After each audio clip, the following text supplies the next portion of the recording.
Tonight on the Northwestern News Report, vaccine rollout at Northwestern, late night shots for some lucky students. Plus, Evanston is the first U.S. city to give reparations to Black residents. How are Houstonians responding? And a new chapter as a local bookstore files a class action lawsuit against Amazon. Those stories and more tonight on the Northwestern News Report. It's your news right now.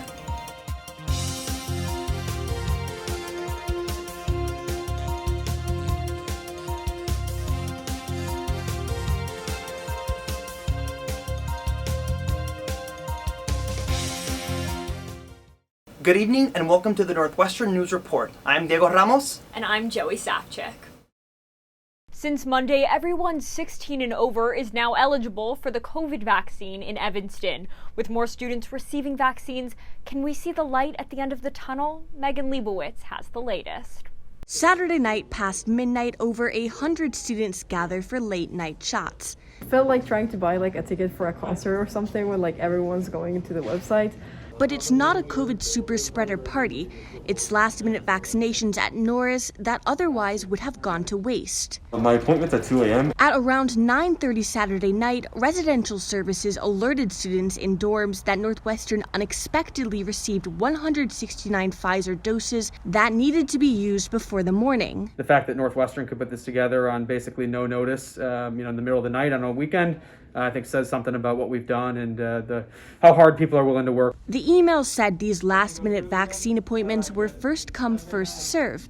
NU usually receives 200 to 400 first doses of Moderna per week from the Evanston Health and Human Services. Administering the doses is prioritized by age. But Luke Figueres says NU hasn't decided how to prioritize student vaccination appointments once faculty and staff are vaccinated. Do we do a first come, first serve approach? Do we approach by class year? As life opens up as more students get vaccinated, the next question becomes, will Northwestern require some form of vaccine passport, similar to the symptom tracker? It's kind of a slippery slope. Figueres says NU hasn't made a decision about requiring vaccinations or vaccine passports, but some students hope NU will require vaccines. Everyone should be vaccinated to be on campus, absolutely. And Megan joins us now from Norris. Megan, you reached out to Figueroa about rumors that athletes were given access to a specific allotment of extra vaccines on Saturday night. What did he say?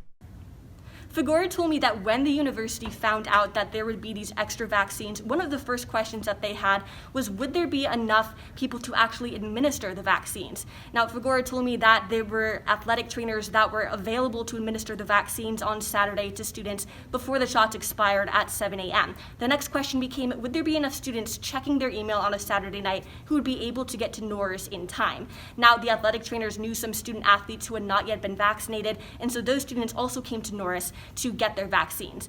In total, Luke Figueroa told me that it was approximately 15 student athletes who received their vaccines on Saturday night, and that's compared to approximately 170 students from the residential halls who came here to get their vaccines.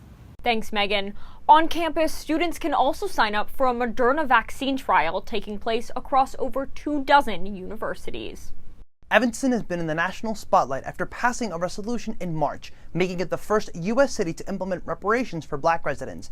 NNN's Katrina Pham has the story.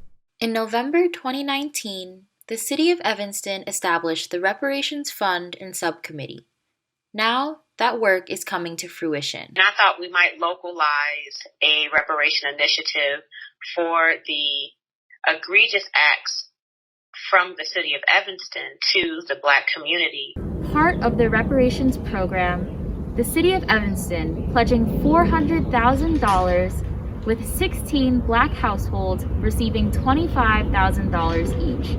The reparations to make amends for Evanston's discriminatory housing practices between 1919 and 1969. The records are very clear that the city of Evanston was involved in redlining. Now, the city decides to make housing the first focus for their reparations fund. Through a series of town hall meetings and consultations, the word that came back over and over again is housing, housing, housing, housing. Alderwoman Cicely Fleming voted against the resolution. There needs to be a qualifier for who can access the funds. but there should not be a qualifier on how they spend the funds. The group Evanston Rejects Racist Reparations released a statement admonishing the role of banks in the reparations program. Insulting to a lot of people was this transfer directly to a bank because banks played a huge role and continue to play a huge role. Evanston, on a difficult path to make amends for harm against the Black community. Katrina Pham, Northwestern News Network. Last August, the university asked 2 external consultants to conduct a review of the Department of Safety and Security. That review, now complete. Here's NNN's Andrew Rowan. The report finds that while the Northwestern Police Department, or NUPD, is, quote, generally a well-managed operation, university stakeholders, quote, broadly agree there is an urgent need for systemic change. The 45-page report focuses on 3 major recommendations. First, NUPD should make a, quote, pivot towards community engagement, while the university decides on, quote, systemic change. The report doesn't say what that change will be. Second, some functions of the NUPD should be handed off to other groups, quote, especially regarding student mental health responses. Third, increased accountability and transparency from the NUPD. This includes removing the NUPD from the, quote, report intake, investigation, and discipline process for officer misconduct. To evaluate the recommendations of the report, the university has established the Community Safety Advisory Board, made up of members from across Northwestern. This team is responsible for imagining what a new vision of campus safety could look like. But a lot of students aren't convinced that a board will work. But this is just a stalling tactic. Senior Eliza Gonrig says they feel like they aren't being heard by administrators, pointing to the previous dialogues with university leaders. If you have to keep talking to someone, and then in between those talking stages, you're not applying what you heard, obviously you're not listening. The NUPD referred NNN to the university, who, along with the Associated Student Government and activist organization NU Community Not Cops, did not respond to multiple requests for comment. One of the initial goals of the Community Safety Advisory Board is to move mental health responses away from the NUPD. The university leadership says it'll examine and implement any changes by the end of this quarter. Gonrig says that's a step in the right direction, but wants to see larger structural changes to the NUPD. Joey? Thanks, Andrew. After the tragic mass shooting spree in Atlanta, thousands across the country take to the streets protesting violence against Asians and Asian Americans. Here's NNN's Hannah Zhang on local activism. In Chicago and Evanston, protests and vigils condemning racism against Asians and Asian Americans. Following the mass shooting in Atlanta in which 6 Asian women were killed, racism against Asians and Asian Americans is nothing new. This was a racism issue. This was a sexism issue. This was a gun violence issue. Ling An, a student at Elk Grove High School in Chicago, organized a March for Asian Lives. Hundreds marching with her. As the only Korean American in her school, she says racism is the norm. There was this drunk man who started running full force towards me, and he was shouting racial slurs. He was calling me Ling Ling. You know, he almost got to me in time, except his friend had grabbed his arm and pulled him away. How did you live with that? It was kind of strange because I was used to it. Studies show Asian hate crimes increased by 149% in 2020 in 16 U.S. cities. In Chicago, 2 cases were reported since 2020. A lot of the reasons why I think the Chinese elderly have been so safe, in Chicago in particular, is because they themselves are very scared of going out right now. Annie Yang leads Chinatown Health Initiative, or CTHI, a student organization providing healthcare access to Chinatown residents. The biggest problems is these seniors feeling really lonely, and I think one of the initiatives that we can do is help them feel more connected. All the Asians and Asian Americans I spoke to shared they grew up experiencing some kind of racism.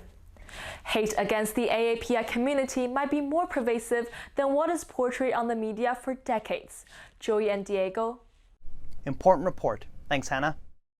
A downtown Evanston bookstore hopes to rewrite the story for local booksellers with legal action against Amazon. I sit down with Medill graduate Nina Barrett, who owns Bookends and Beginnings, to hear about this new chapter. For many readers, unboxing is the new browsing.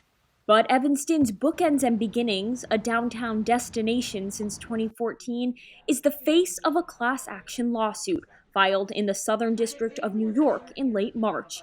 It's fighting on behalf of independent and brick-and-mortar booksellers for fair pricing. You know, it's this sort of I'm mad as hell and I'm not going to take it anymore situation. The complaint alleges the nation's Big Five book publishers sell to Amazon at a discount, so Amazon can have the best prices. The Big Five publishers, according to the complaint, control 80% of the trade book market. Amazon accounts for 90% of books sold online. Amazon wants to drop cheap books on your doorstep and maybe not even have you interact with a person. That's exactly the opposite of what we want to offer you. For NU students like Victoria Lee, the independent bookstore is an escape from school stress. Going into a bookstore in general and meeting and saying hi to the people, and sometimes, people coming up to me being like, oh wow, like I love that book that you're holding. Amazon did not respond to NNN's numerous requests for comment. We want people to be asking, why is Amazon able to sell us a product that is so drastically underpriced what the publisher has decided is the real market value of the book? Bookends and Beginnings is the initial plaintiff in the suit, but independent booksellers nationwide can join the case as it moves forward. A report from the American Bookstore Association from late last year says nearly 20% of independent bookstores are in danger of going out of business. But Barrett says COVID hasn't been all bad. At the start of the pandemic, the Evanston Barnes & Noble closed, and Amazon prioritized shipping essential pandemic items. People turned to Bookends for their books. We've had this very interesting experience this year in going all the way back through the food chain to when there wasn't any Amazon and there wasn't any chain store. And it sure is helpful for us doing business under those circumstances. It would, make it possible for a huge resurgence of independent bookstores in this country. Barrett says they expect litigation to be a slow process, but she hopes a happy ending will include damages for independent bookstores. Evanston Fight for Black Lives, or EFBL, was set to open a community fridge to the public a few weeks ago, but it was destroyed in a car accident. Now, organizers are seeing more support than ever. Here's NNN's Julia Richardson. At EFBL's community fridge on Dodge Avenue, residents can take and leave food as they please. When we first started trying to, find a host, find a fridge, there wasn't a great response. But a car crash that left the fridge unusable quickly changed that. The community really rallied around the idea of the community fridge. We had a community member who works for Maytag arrange for them to give us a whole new fridge. Now, EFBL plans to set up 2 more, one by Soul and Smoke in the 5th Ward and another by Peckish Pig on Howard Street. Organizer Maya Robinson says she doesn't want to put too much responsibility on fridge hosts.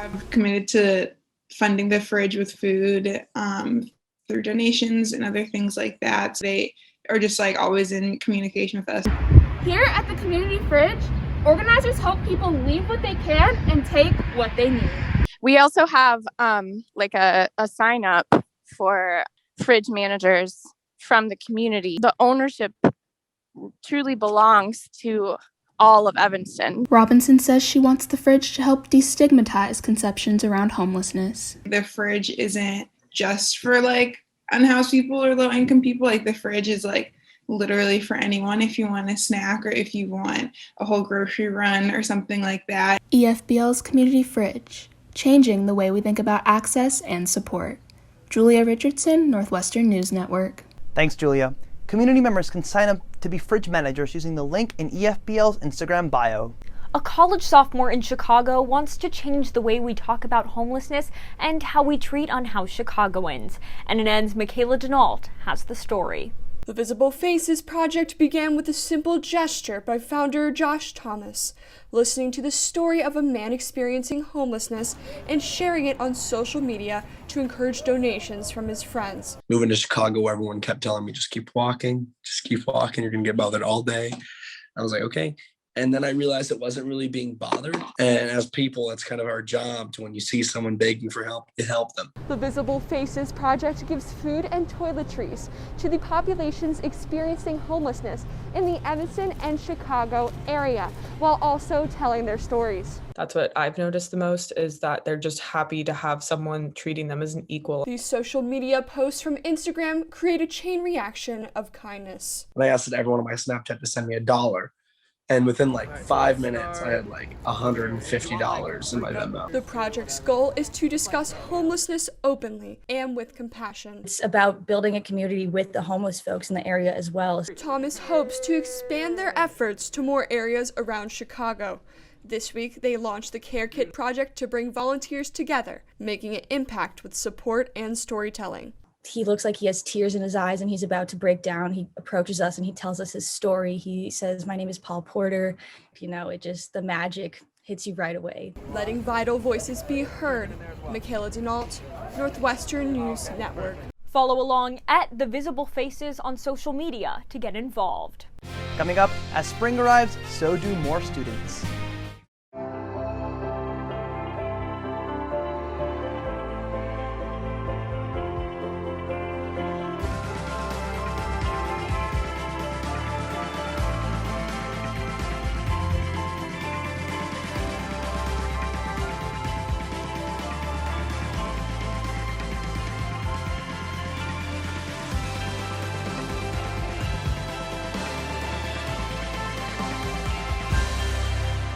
The start of spring quarter means new classes and warmer weather, but this year it also means new faces around campus. NNN's Simone Scott has more.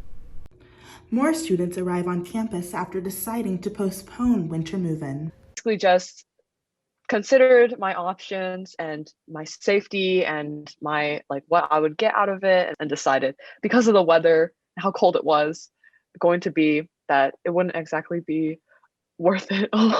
Students planning to move to campus in the spring asked to cancel their housing contracts and reapply in February. We made offers to them on the 3rd of March, and we gave them till March 8th, 5 days, to decide whether they were actually going to take us up on it.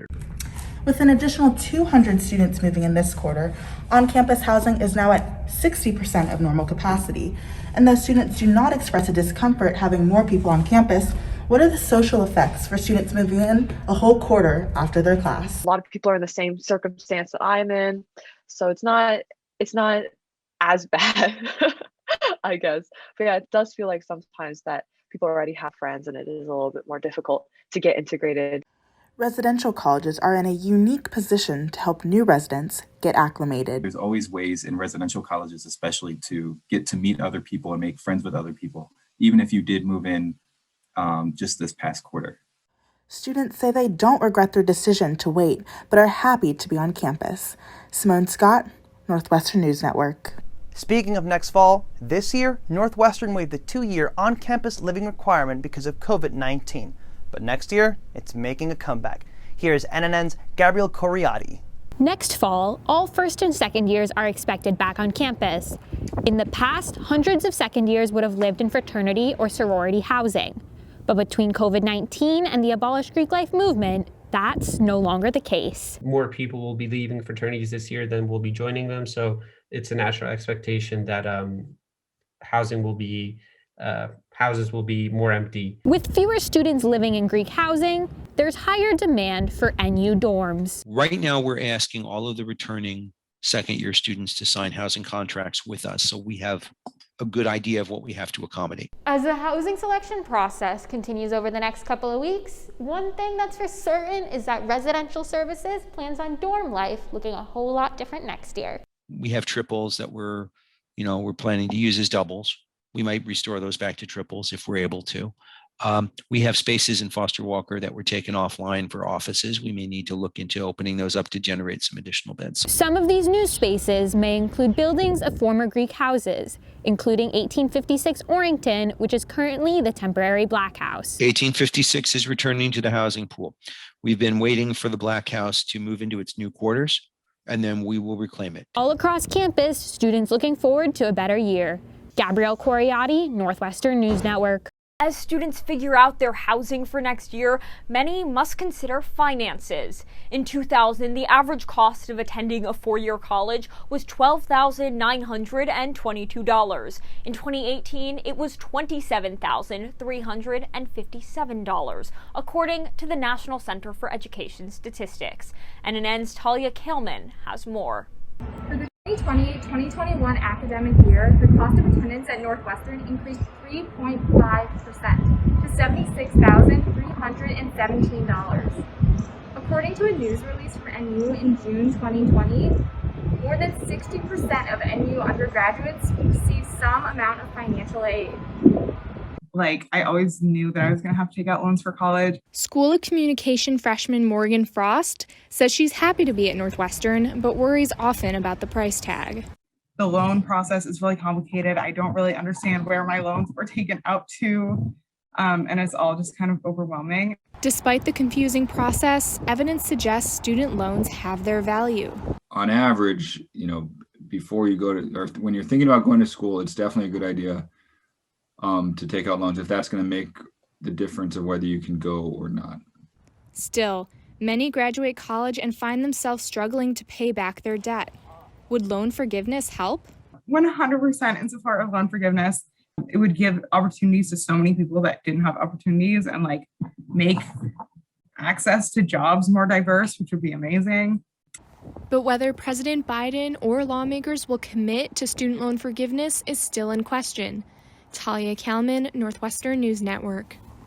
Since taking office, the Biden administration has taken small steps to address student debt.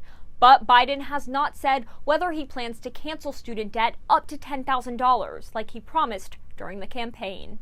President Biden's nominated Northwestern professor Ben Harris as Assistant Secretary for Economic Policy at the Treasury Department.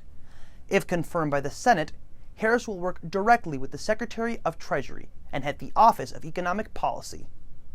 In addition to being a research associate professor at NU, Harris also works as the Executive Director of Public Policy Programming at the Kellogg School of Management. Harris previously served as the chief economist and advisor to the then Vice President Biden during the Obama administration. In a tweet, Harris said it would be, quote, the honor of a lifetime to serve at the Treasury. Northwestern faculty and staff who balance teaching with childcare are looking to NU for support as online school continues. NNN's Vanessa Kelson has more. In the fall of 2020, a letter to Northwestern demanded better accommodations for female faculty and staff. It was signed by more than 200. More than 6 months later, some mothers still feel unsupported. It took every ounce of creativity and energy I had. Do you see any chance for reprieve for working mothers in the future? No. Between childcare, teaching, and the ticking of the tenure clock, many Northwestern professors who are moms are exhausted. Magdalena Osborne, a geobiology professor and mom of 5-year-old Harris, is on the tenure track. Northwestern extended the deadline for applying for tenure by a year, but as a lab scientist without a lab during the pandemic, Osborne says the extension doesn't help. She's especially worried about more junior faculty. They're going to really take a huge hit, and they need assistance when it comes to getting tenure, and they don't just need a perpetual delay in tenure. Meanwhile, Osborne creates labs for her classes from home with Harris. Hey Harris, what are you making? Jello. Jello for who? For a microwave. But not everyone has a lab assistant. Women are producing less academic research during this period. According to the National Women's Law Center, almost 2.2 million women left the labor force between February and October last year. We need women in the workforce and we need them at Northwestern. So how do we make sure we're addressing that? Moms, from showing their kids how to tie their shoes to teaching our classes at NU. Vanessa Kelson, Northwestern News Network. Thanks, Vanessa. According to the Census Bureau, women are 3 times less likely to work during the pandemic because of childcare responsibilities. Coming up, catching up with the newest cats. And should we expect more April showers? Take a look at the weather with Michaela Denault. Stick around.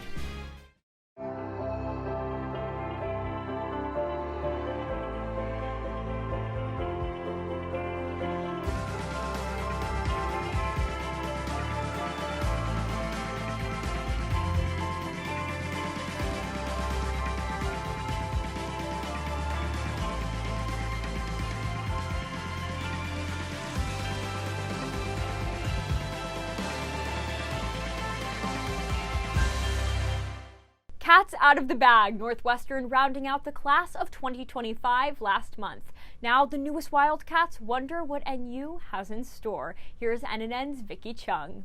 Admission officers say this was the most competitive application season in NU history, with an all-time low acceptance rate of 6.8%. I was definitely surprised when I got my acceptance letter, for sure. Wasn't expecting it. But I mean, I think even just in a normal year, no one's guaranteed a spot, at Northwestern. And along with the competitive nature of this cycle, COVID-19 made things even more complicated for this year's applicants, who weren't able to get the in-person help they were expecting. However, this turned out to be a blessing in disguise. So school got canceled for us right around March, like pretty much everyone else. But that actually gave me a lot of time to get a head start on all my application stuff. And so I pretty much had all my materials done before school even started, which was actually really helpful for me. Among the accepted students are those who are still deciding whether or not they're committed to being a Wildcat. Rising freshman Kyle Tsai has his eyes set on other choices, but NU's unique academic programs definitely make it an attractive option. Being able to do a dual degree at Weinberg and Beanon was one of the reasons that Northwestern was really high on my list, especially because the music school is really good and academics as well. So, you kind of get the best of both worlds. Welcoming a new pack of Wildcats, ready to call Evanston home. Vicky Chung, Northwestern News Network. Thanks, Vicky. Incoming freshmen can expect a variety of different classes, clubs, and organizations to welcome them to campus in the fall. After an entirely online Dillo Day last May, Northwestern's annual music festival will have both in-person and virtual programming this year. A Mayfest co-chair tells NNN that in the days leading up to the May 22nd virtual performances, students can expect in-person programming. While that plan has yet to be finalized by the university, Mayfest says it offers something for everyone. And, there's been a lot of work that hasn't necessarily panned out along the way, but kind of our key goal the whole time has been what would best benefit the Northwestern community. So that's why we ultimately settled on this hybrid. Students can look forward to watching the Dillo Day performances online on May 22nd. And as spring activities get underway, will the weather cooperate? Here's Michaela Denault with our first weather report of the quarter. Thanks, Diego. I'm Michaela Denault, and this is your weekly weather. We're looking at partly sunny skies from Wednesday all the way to Sunday. This week will be perfect to take your Zoom classes outside on the beaches. Students, be sure to still bring a jacket as the lakeful winds will make you shiver while you put out your hammocks. But keep those short sleeves ready for any last-minute vaccination signups. We are expecting a moderate breeze at 13 miles per hour, slowly decreasing to 9 miles per hour on Wednesday. Expect some breeze and mist your travels to downtown while picking up boba or groceries. Spring is not bringing summer temperatures yet, with day highs in the upper 40s and low 50s. Temperatures drop to the frigid upper 30s on Thursday night and low 40s for night times the rest of the week. Bring a winter coat for any late night adventures to Lisa's or Fran's. With the humidity up to 61% on Thursday, expect frizzy hair becoming a common fashion staple around campus. Lastly, with a chance of precipitation not exceeding 20%, hide your umbrellas in the closet, and Wildcats, get ready for the sunshine coming your way. I'm Michaela Denault, and this was your weekly weather forecast. Back to you. Next, Bet's Bites is spicing it up. Stick around.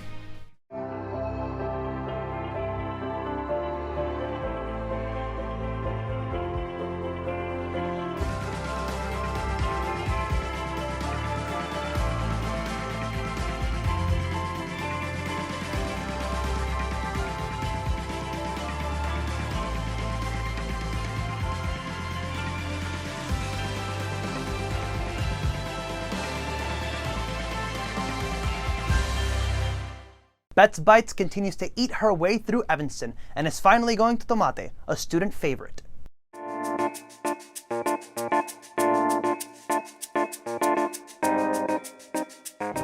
Tomate is near the Noyes train station, just a block from campus. When you spot a window with a bright red tomato, you're at the right spot. When an employee tested positive for COVID, the restaurant, which describes itself as gourmet street food, closed its doors near the end of 2020. It opens back up in early February. Tomate is known for its delicious and affordable burritos, empanadas, and carnitas, selling out frequently. Let's dig in. I tried the Carne Asada burrito with the house spice mix rubbed skirt steak, mashed Cuban beans, and rice. I can see why many students love tomate. This burrito is an instant burst of flavor. There are so many good aspects of this burrito, but the most important is that there is meat in every bite. My guest, Marcos Rios, tries the beef tongue burrito with salsa borracha, mashed Cuban beans, and rice. It's like seasoned differently, but the meat is like so juicy. It's so juicy. Like, I think people shy away because it's like beef tongue, but it's so worth it. Though both burritos are delicious, Rios says he wishes he didn't have to pay extra for more fillings. For dessert, I tried the plantains with sour cream and pomegranate syrup. They were incredibly delicious. I was apprehensive about the cream and syrup, but they added a mouth-watering sweet and sour flavor. I really love these burritos. I could talk about them all day. Tomate definitely has the Betts Bites stamp of approval. Elizabeth Betts, Northwestern News Network. Thanks, Elizabeth. Join us next time as Betts Bites tries another Northwestern favorite, 10Q chicken. The COVID-19 pandemic can't stop the beat for Northwestern's dance scene. Refresh, a student-run freestyle dance group, publishing their virtual performance over spring break. Here's NNN's Lauren Hutner.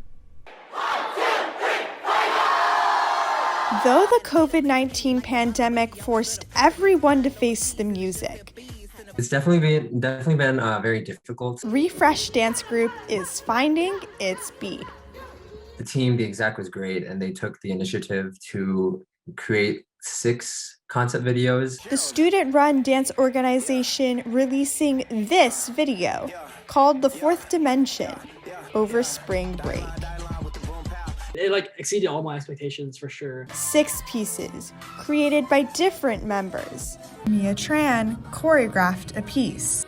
It was very largely inspired by sort of how frustrated we are that we couldn't dance together with our team as usual. Months of work went into the performance, from putting the dances together to filming and editing. Seeing it come together really made us emotional. New skills, keeping the group on their toes. It was still a really heartwarming and very fulfilling experience. And while Refresh hopes to be on stage in the fall, they still have another video to release this year. Outside Carne Auditorium, Lauren Hutner, Northwestern News Network. That's all the time we have tonight. I'm Diego Ramos. And I'm Joey Safchik. For all of us here at NNN, stay safe and stay informed.